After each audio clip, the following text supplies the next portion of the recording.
How good or bad is your memory? Well, in this age of overinformation, most of us struggle to remember names, dates, and passwords, but not Spencer White. In January, he placed first in the Canadian Memory Championship, and full disclosure, Spencer works as an accountant at our parent company, Bell, and he joins us now. Nice to meet you, Spencer. Nice to meet you, Caroline. So you were the youngest competitor to win this, right? And you came in first in about a dozen competitors. First off, congratulations. Tell us what got you interested in memory sports in the first place. So I was just looking for techniques to help my memory for studying. I was studying for my CPA, and I think like many people, they want to study faster, they want to learn better, and I wanted to pass the exam. And so I found these techniques, but the problem was I was just so slow. So then I started practicing, and I found this website called Memory League where I could practice. And from there, that snowballed into competing and then eventually the Canadian Championship.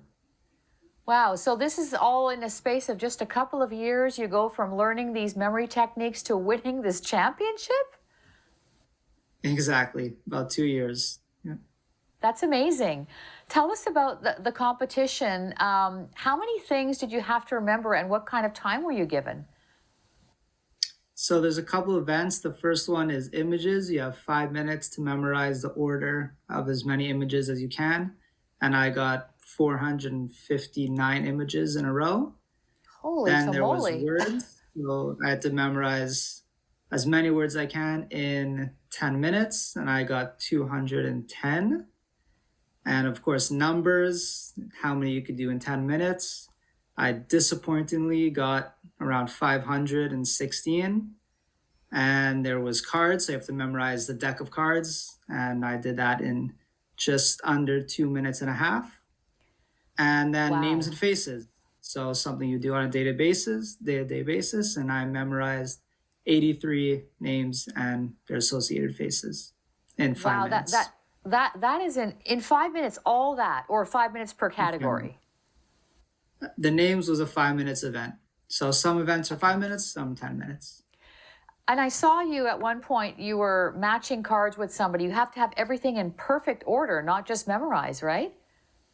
Exactly. To get it right, everything has to be the same information in the exact same order. Wow, that is just unbelievable. And your score was very high. You were about 8,000 points, I believe, high, much higher than your closest competitor.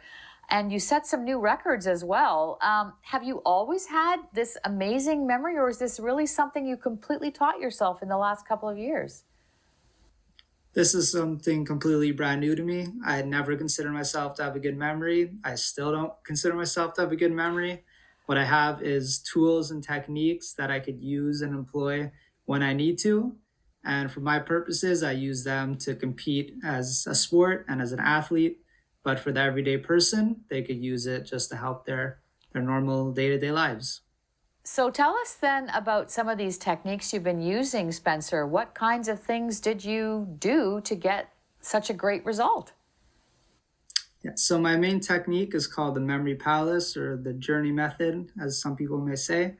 And what it is you imagine a place that you're very familiar with, Hmm. and you take a mental walk along this journey, and you visualize or imagine information or images that represent information you're trying to memorize. So imagery, location, and association. Okay, so those are the three key things. And again, how long did it take you to master these techniques? I'm just trying to give us all hope here, especially myself. For the memory palace, you could have a very effective use of it pretty much right away. So if you just tried right now to create a mental journey in your house and then visualize images, you could do that right now. Wow. Well, thank you so much for making Montreal proud. We have a memory champion in this city, and we wish you all the best. And if I ever need help with memory or numbers, I know who to call now. Thanks so much, Spencer. Exactly. No problem. Thank you, Caroline.